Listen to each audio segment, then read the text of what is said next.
Ada pertemuan antara tokoh pergerakan nasional Dr. Rizal Ramli dengan tokoh yang dianggap paling berbahaya oleh rezim penguasa negeri ini, yaitu Habib Rizik Syihab di Petamburan. Nah, peristiwa bertemunya dua tokoh besar ini, dua tokoh oposan besar ini yang masing-masing dianggap sebagai kutub perlawanan, ya. Ada kutub Petamburan, poros Petamburan, yaitu Habib Rizik Syihab. Ada kutub Bangka, mengacu pada jalan Bangka tempat tinggal Rizal Ramli, dan ada bisik-bisik yang sampai ke telinga saya bahwa istana kepanasan, kebakaran jenggot, kelojotan Betawi bilang begitu. Pertemuan dua tokoh ini menjadi apa kita sebutnya warning, ya, menjadi warning, peringatan dini bagi kekuasaan.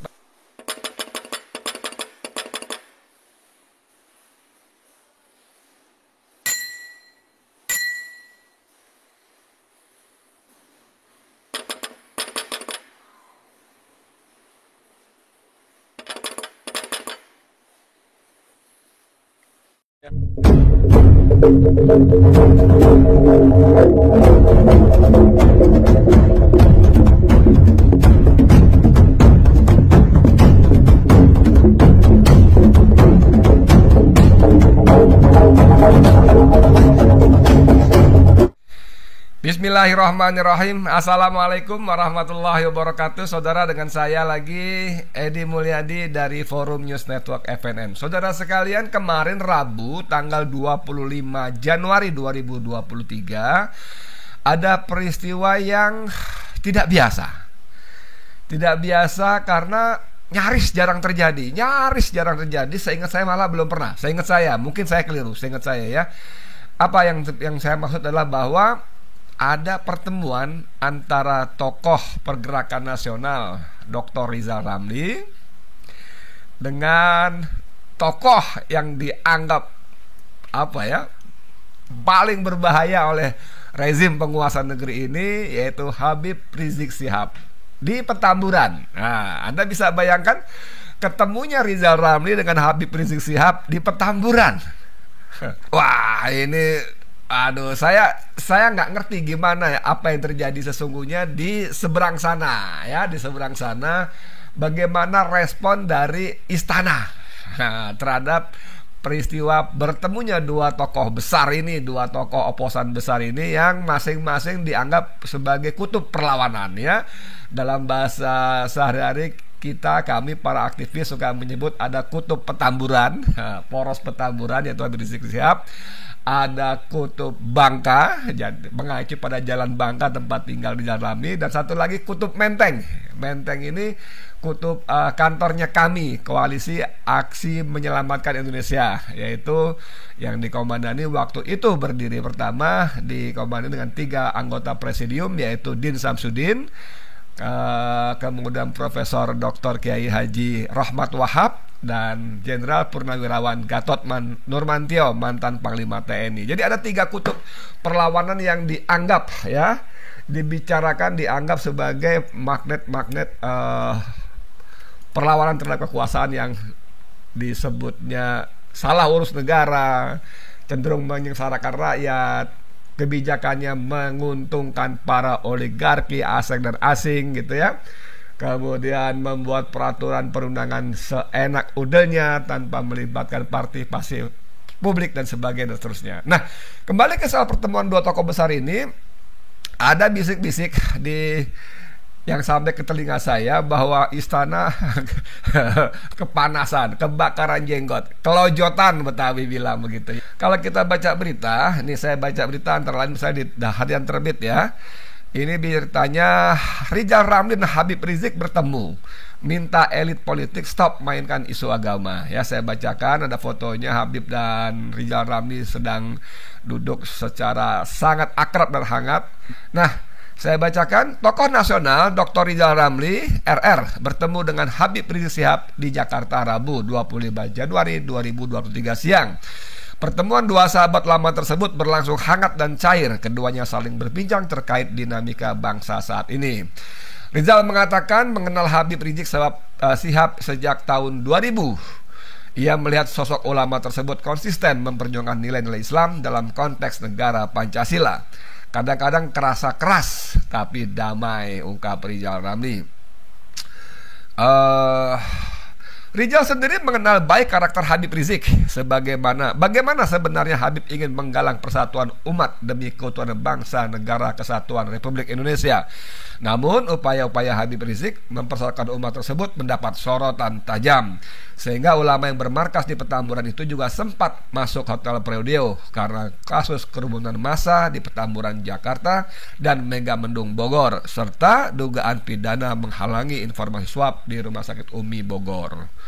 Rizal juga merupakan salah satu tokoh yang menandatangani piagam dari tokoh Tionghoa Liu Soekarisma untuk Habib Rizik Syihab. Piagam tersebut merupakan penghargaan atas perjuangan Habib Rizik Syihab dalam menggalang persatuan umat demi keutuhan NKRI.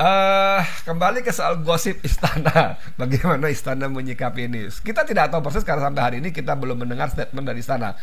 Saya nggak tahu apakah istana merasa perlu mengeluarkan statement atau tidak, tapi pertemuan dua tokoh ini menjadi apa kita sebutnya warning ya, menjadi warning warning lagi ya, jadi ada peringatan dini ya, alat peringatan dini bagi kekuasaan. Bayangkan saat ini saya sebutlah kutub Petamburan dan kutub Bangka ini masing-masing punya karakteristik dan apa ya sebutnya ya, dan sifat karakteristik dan magnet sendiri gitu ya. Anda tahu Habib Rizik Syihab begitu beliau keluar dari tahanan dalam konteks pembebasan bersyarat, setiap hari waktu selama berbulan-bulan, setiap hari tamunya membludak. Jumlahnya ratusan bahkan ribuan, lebih dari 1.000 kadang-kadang setiap hari saudara. Dan itu biasa dibagi 2 sesi dan itu memakan waktu yang luar biasa capeknya. Saya tahu karena saya beberapa kali hadir di acara yang Habib sebut sebagai pertemuan ya. Jadi itu bukan diskusi apalagi, bukan rapat apalagi, itu pertemuan. Apa pertemuan? Itu Habib menyambut tamu-tamunya dan itu luar biasa.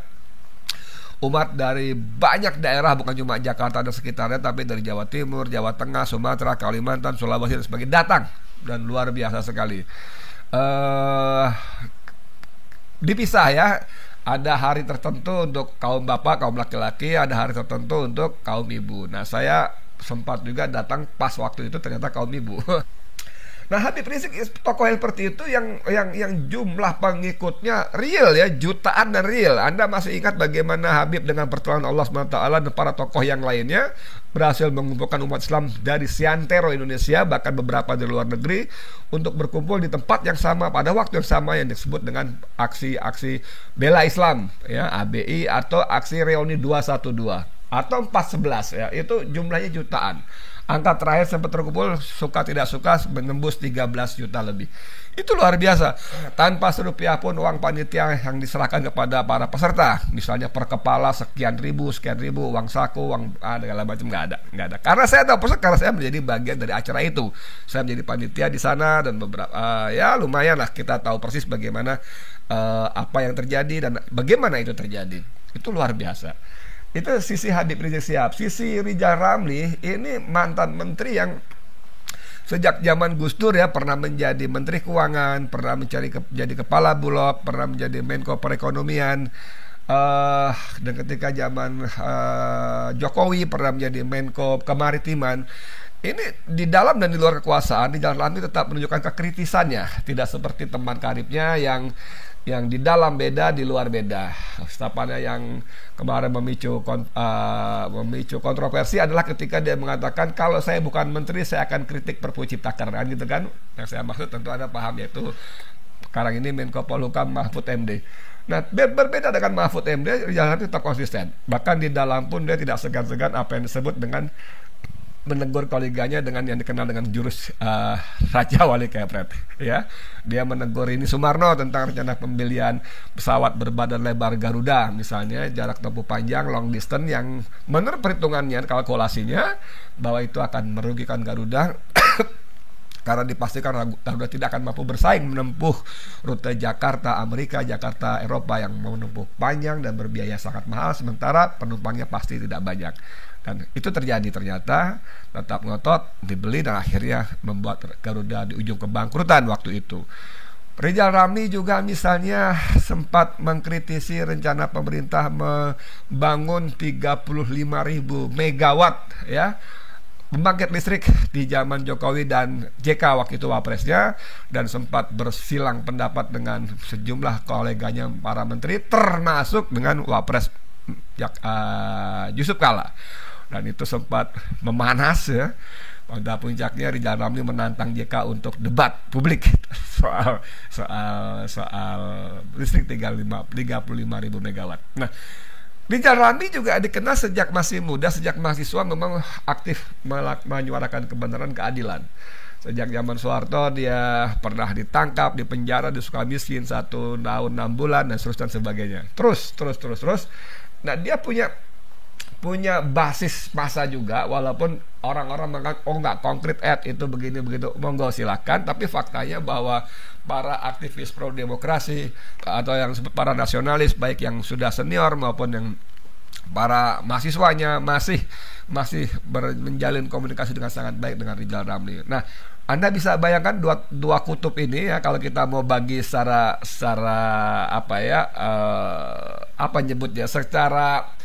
secara garis besar lah gitu kan ya, kelompok Islam kelompok kanan Habib Rizik Syihab dan kelompok nasionalis Rizal Ramli bertemu ya.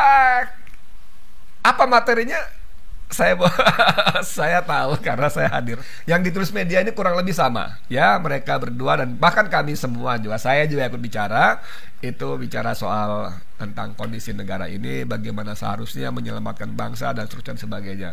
Tapi satu yang menarik bahwa walaupun ini peristiwa langka, walaupun pertemuan Habib Rizik Syihab dan Rizal Ramli itu sebuah peristiwa langka karena mereka memang secara fisik tidak kontak, tidak bertemu secara fisik ya. Tapi Rizal Ramli menyebutnya dengan konspirasi hati. Nah, ini penting nih ya, bahwa pertemuan fisik memang penting, tapi tidak harus dipaksakan selalu dan sebagainya dengan berbagai macam pertimbangan. Tapi yang penting ada konspirasi hati, ada kesamaan visi, kesamaan paradigma, kesamaan tujuan dan niat dalam hati masing-masing. Nah, dalam konteks Indonesia tentu kedua tokoh besar ini punya kesamaan visi dan paradigma juga maksud yang untuk memperbaiki bangsa ke depan, bahwa keduanya sepakat Indonesia tidak sedang baik-baik saja, bahwa keduanya juga sepakat bahwa Indonesia dipecah belah oleh narasi-narasi pemecah belahan, cebong, kampret, kadrun dan sebagainya. Dan itu yang membuat miris lagi, mereka adalah kelompok-kelompok berbayar, yang dibiayai oleh negara maupun oleh uang-uang haram yang tidak jelas dari para oligarki yang merasa kepentingan terganggu karena ada tokoh-tokoh oposan semacam mereka berdua dan yang lain-lainnya. Nah, saudara sekalian, saya tidak ingin berpanjang kata, tapi saya seulang lagi tadi bisik-bisik yang sampai ke telinga saya, istana keloncotan, istana kepanasan, karena walau bagaimanapun itu sesuatu yang menurut versi mereka harus diwaspadai. Apakah kemudian akan melahirkan satu kesepakatan yang lebih konkret gitu atau segala macam, ya nanti kita lihat perkembangannya. Allah membimbing semua para pejuang ini untuk mencapai kemenangan. Saya mengutip teman sahabat saya, Ustadz Alfian Tanjung, yang kalimatnya bagus sekali, merancang kemenangan. Nah, ini bagus sekali, merancang kemenangan, tidak cuma menuju kemenangan tapi merancang kemenangan. Karena menuju kemenangan, yang menuju tidak terlibat, belum tentu terlibat, tapi kalau merancang ini betul-betul terlibat, bagaimana harus menang, apa yang harus dilakukan dan sebagainya, misalnya begitu. Itu bagus sekali itu ya, Ustadz Alfian Tanjung. Kita berdoa kepada Allah SWT, semoga para pemimpin tadi dan kita semuanya selalu mendapat lindungan dari Allah SWT dari segala macam fitnah, bencana, penyakit dan mara bahaya. Dan yang paling utama juga kita bermohon kepada Allah agar kita semua selalu diberikan kesehatan ya, ditancapkan rasa sabar dalam perjuangan, istiqomah dalam perjuangan, dan ikhlas dalam perjuangan. Ini penting betul, ikhlas, karena jangan sampai niat kita melenceng kemana-mana sehingga itu menjadi ambyar di mata Allah, tidak bernilai apa-apa. Nauzubillah min dzalik. Oke, amin ya rabbal alamin. Saya Edi Mulyadi untuk FNN. Assalamualaikum warahmatullahi wabarakatuh.